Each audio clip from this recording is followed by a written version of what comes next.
Здравейте, аз съм Beast. Сега както виждате от името на клипа, ще направим едно клипче на играта Dear Esther. Това е една история, която мисля да я покажа в няколко клипчета. Историята е поднесена с една много хубава графика, така да го кажа. Първо мисля да ви пусна финалните надписи, за да ви кажа някои неща около YouTube канала ни в YouTube. Тези неща са, че съм добавил още двама души към екипа с клипчетата, така че ще има още клипчета на Left 4 Dead 2 и разбира се на още други игри. Ще качваме редовно, така че първо да се абонирайте за канала ни и ни гледайте редовно. Сега да започваме. Тази игра е задвижена от Source Engine. Както виждате, съм с български превод. Това съм го сложил специално за хората, които не разбират английски език. И съм включил субтитри, така че да четете каквото се говори. Ето, например, това. И докато се разхождаме с картите, нали, ще мълча, защото тази игра смятам, че заслужава мълчание. Не заслужава постоянно бъбрене, докато се играе в нея. Така че просто седете и гледайте. Това е.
Donnelly reported the legend of the hermit, a holy man who sought solitude in its most pure form.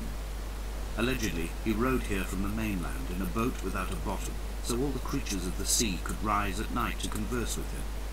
How disappointed he must have been with their chatter. Perhaps now, when all that haunts the ocean is the rubbish dumped from the tankers, he'd find more peace. They say he threw his arms wide in a valley on the south side, and the cliff opened up to provide him shelter. They say he died of fever 116 years later. The shepherds left gifts for him at the mouth of the cave, but Donnelly records they never claimed to have seen him. I have visited the cave and I have left my gifts, but like them, I appear to be an unworthy subject of his solitude.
When you were born, your mother told me, a hush fell over the delivery room. A great red birthmark covered the left side of your face. No one knew what to say, so you cried to fill the vacuum. I always admired you for that you cried to fill whatever vacuum you found. I began to manufacture vacuums, just to enable you to deploy your talent. The birthmark faded by the time you were 6, and had gone completely by the time we met, but your fascination with the empty and its cure remained.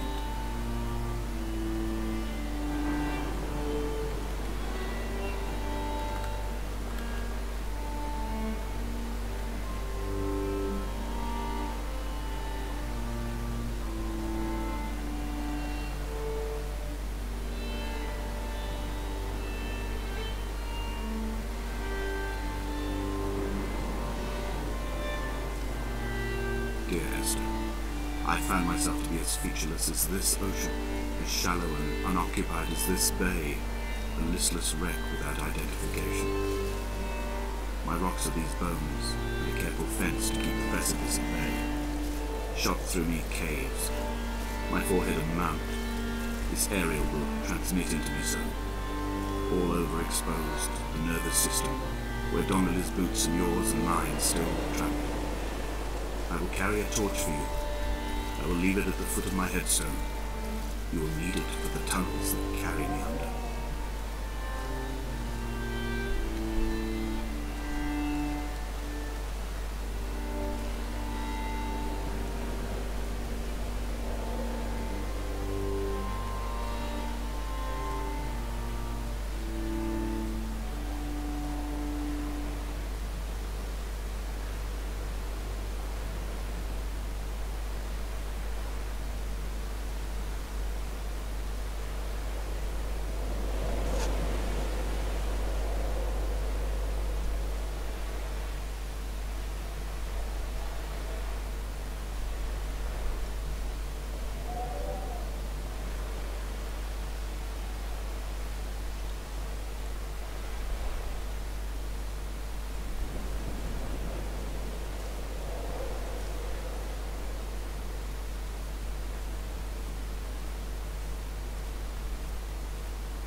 A wonderful sight.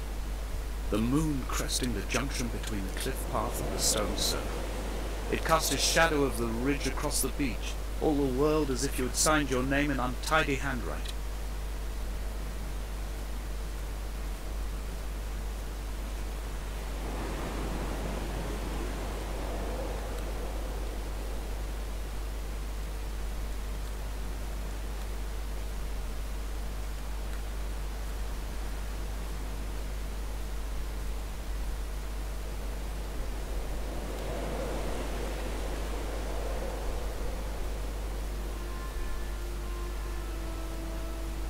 When someone had died or was dying, or was so ill they gave up what little hope they could sacrifice, they cut parallel lines into the cliff, exposing the white chalk beneath. You could see them from the mainland or fishing boat, and know to send aid or impose a cordon of protection, and wait a generation until whatever pestilence stalked the cliff paths died along with its hosts. My lines are just for this. Keep any would-be rescuers at bay. The infection is not simply of the flesh.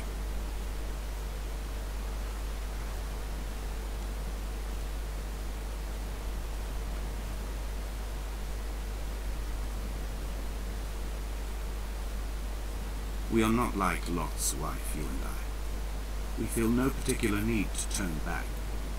There's nothing to be seen if we did. No tired old man parting the cliffs with his arms. No gifts or Bibles laid out on the sand for the taking. No tides turning or the shrieking gulls overhead. The bones of the hermit are no longer laid out for the taking. I have stolen them away to the guts of this island, where the passages all run to black, and where we can light each other's faces by their strange luminescence.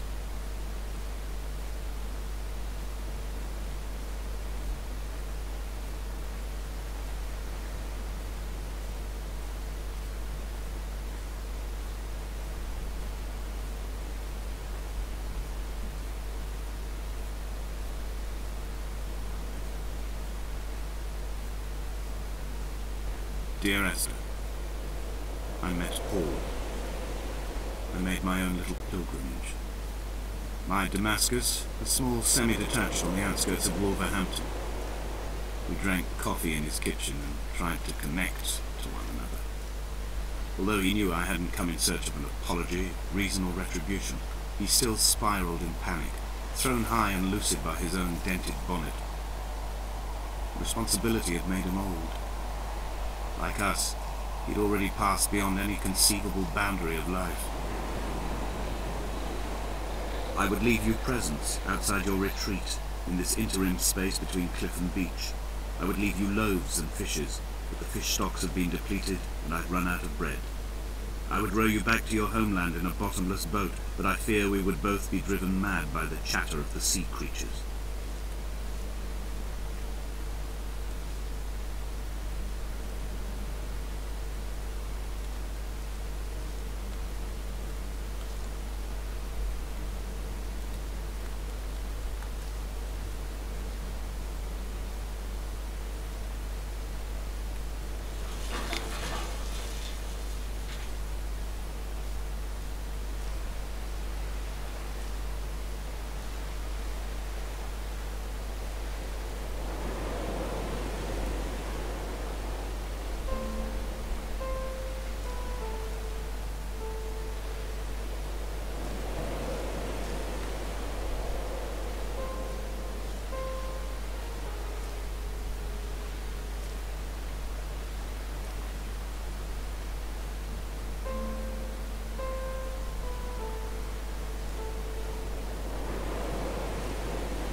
I've become convinced I'm not alone here, even though I'm equally sure it is simply a delusion brought upon by circumstance. I do not, for instance, remember where I found the candles, or why I took it upon myself to light such a strange pathway.